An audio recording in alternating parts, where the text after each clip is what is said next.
Bonjour, bonjour fragrance lover, welcome back to my channel.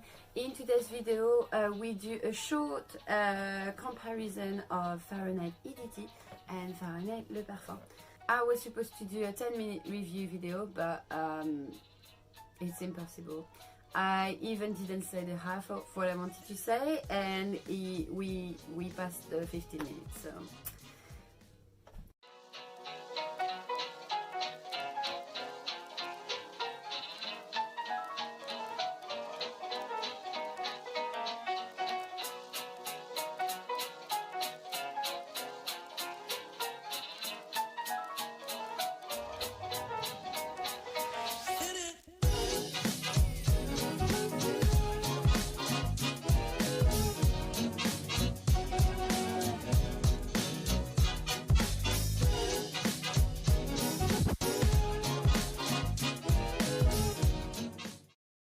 Before we started, remember to subscribe to my channel if you didn't and press the little bell if you want to see more of my video and to be notified when this happened.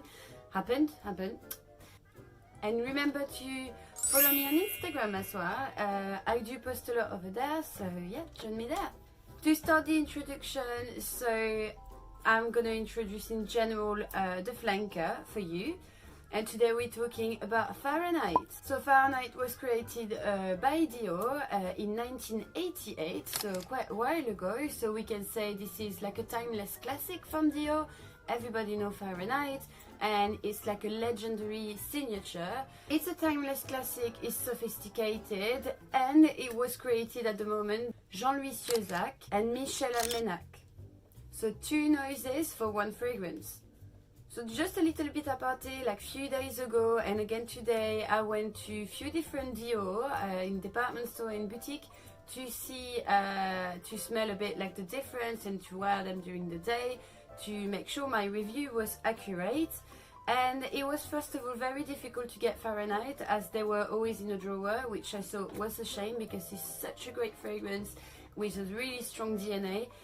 So yeah, it's just a bit sad. So today, in today's video, we're gonna talk about the ones that are still available, which means Fahrenheit the Classique Eau de Toilette and Fahrenheit Le Parfum. I don't talk about Fahrenheit Cologne, it's still available, but this is like more like fresher sets for summer, and I really want to focus on the two that we have. Of course, Fahrenheit had many flankers. We did have Aqua Fahrenheit in 2011, Fahrenheit 0 in 2003, Fahrenheit 32 in 2007, Fahrenheit Absolute in 2009, and that apparently was really good but discontinued. Apparently, that's what they told me in boutique.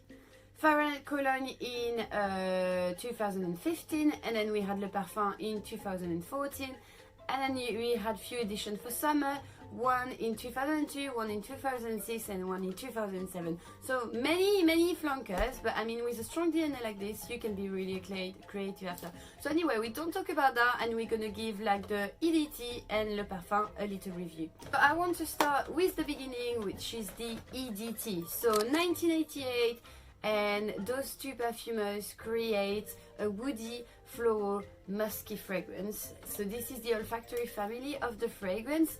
So just to give a bit of the top notes: lavender, mandarin, hawthorn, nutmeg, cedar, bergamot, chamomile and lemon.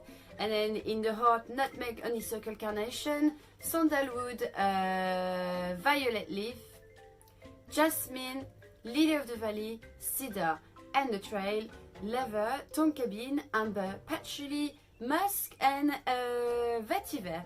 So as you can see, there's a multiplication on ingredients, and this was really I would say from the 80s and 90s, even before, like it was really trendy to have a multiplication of ingredient to make it like with a very strong DNA that you couldn't really put a word on what you were smelling and more like an image. So it was really metaphoric compared to now when we prefer like more simplicity into our fragrance. So it's different type of style. I do prefer like vintage fragrance because I think they've got like a lot of things to offer, and in terms of composition I think it's very interesting.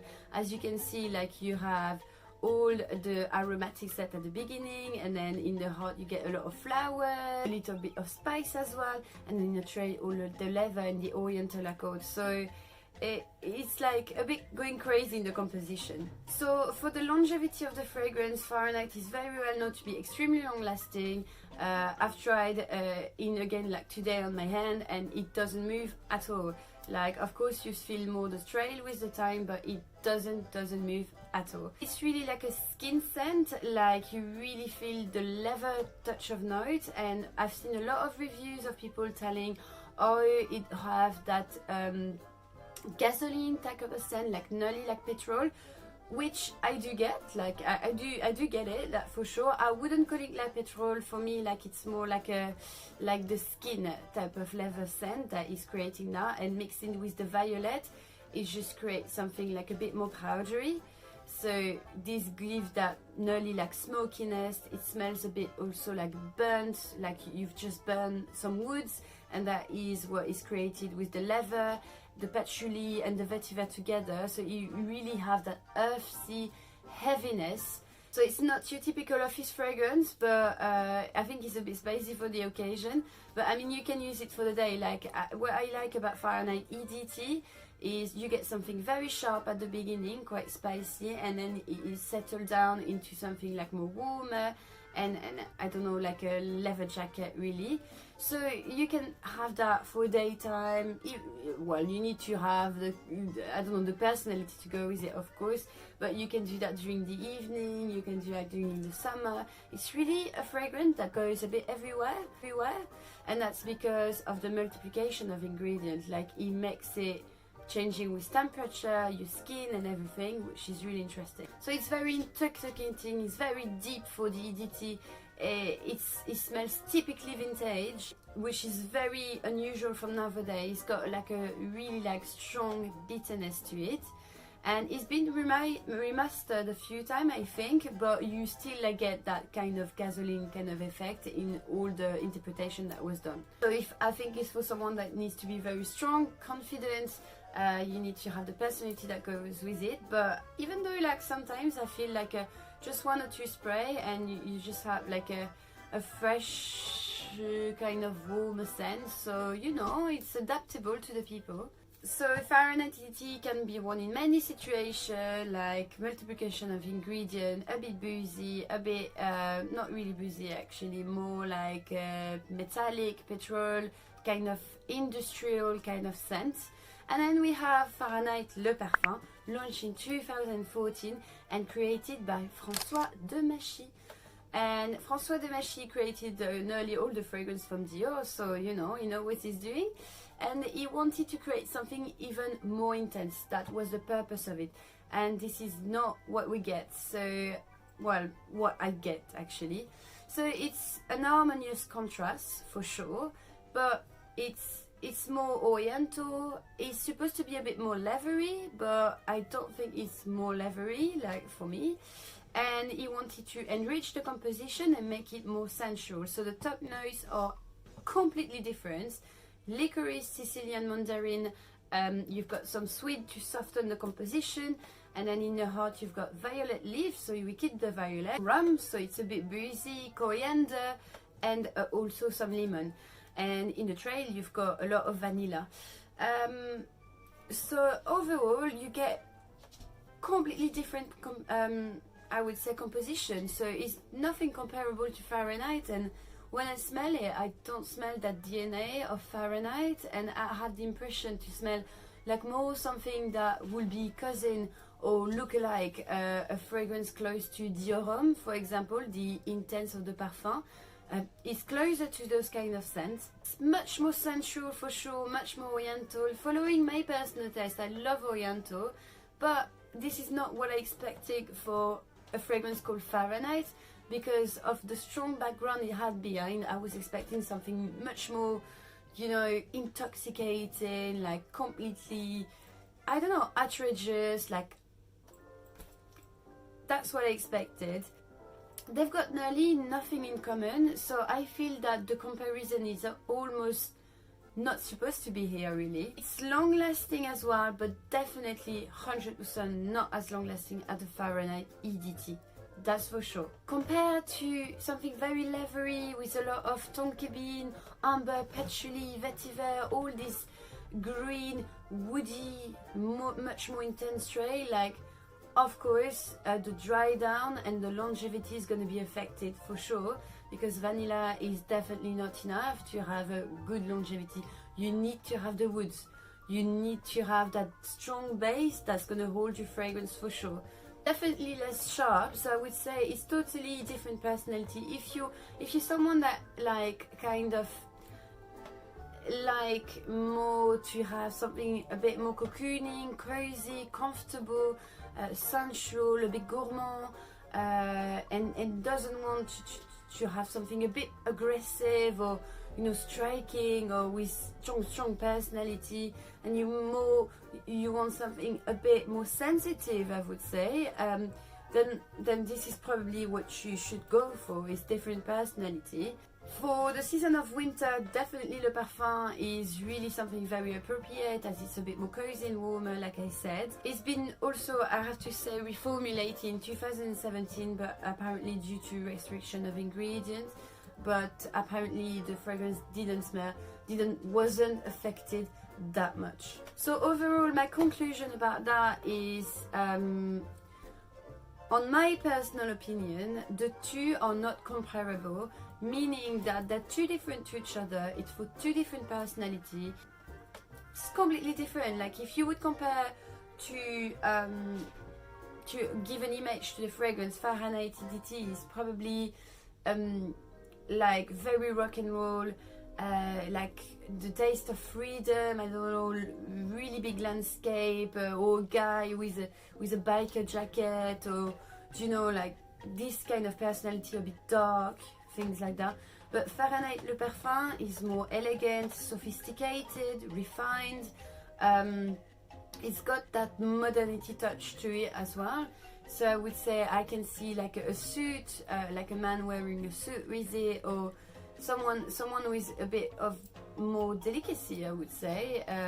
And again, it depends on the season. Like I would probably wear more Le Parfum in the winter time. But my personal objective and subjective kind of point of view is I would always prefer Fahrenheit EDT. Because first of all, the composition, like, which is really interesting. Like, I mean, there's a lot of things to say, and I didn't say half of it probably, but I think it's really interesting. You can take each ingredient and explain like what it does to the fragrance, and I think it's great. And I always thought that with the time, the fragrance tend to change on my skin as well, and the years as well, it tend to change. So I think it's a really interesting fragrance on that point of view. And also I do prefer the sharpness at the beginning, and I think there's more contrast in the fragrance. I think that is appropriate to every situation, like I said. And I don't know, I compare it to a cocktail or to a cigar or something like that. Fahrenheit Le Parfum, that I do like it, I do really like it too, but this is completely different. But in terms of, if I would give my advice, I would, if you want a Fahrenheit, for me it's the EDT. But then Le Parfum is beautiful as well, you know, it really depends on your personality, I would say. Well, tell me what you think. I think it's quite delicate to say because they're so different. So I was supposed to do a 10-minute video, but I think this is not happening. There's so many things to say about that subject. It's quite touchy as well. If we take the word of Francis Demeshi that wanted to do something even more intense and anything like that, I don't think this is what happened really. But the fragrance is beautiful. It's beautiful. It's cozy. It's powdery. It's rounder. It's very sensual. Things like that. So you know, why not? It really depends on you. Tell me in the comments which one do you prefer and why, and what is your feeling about that? Is it possible to compare them? I don't know. Tell me what you think, and yeah, I would probably not give a rate to them. I would probably like classify the Fahrenheit EDT for me it's legendary, so a legendary fragrance like this should be rated like, for me I would rate it probably a 8/10, and I would put a bit less for Fahrenheit Le Parfum, just because this is something that we see and I feel it's a bit more common, and in fragrance I like creativity first. So that's my point of view. Anyway, I'm talking too much, so I will see you soon in another review. Thanks so much for watching and taking the time to answer and to comment and things like that. Please be kind in the comment as usual, and I will see you soon. Bye now.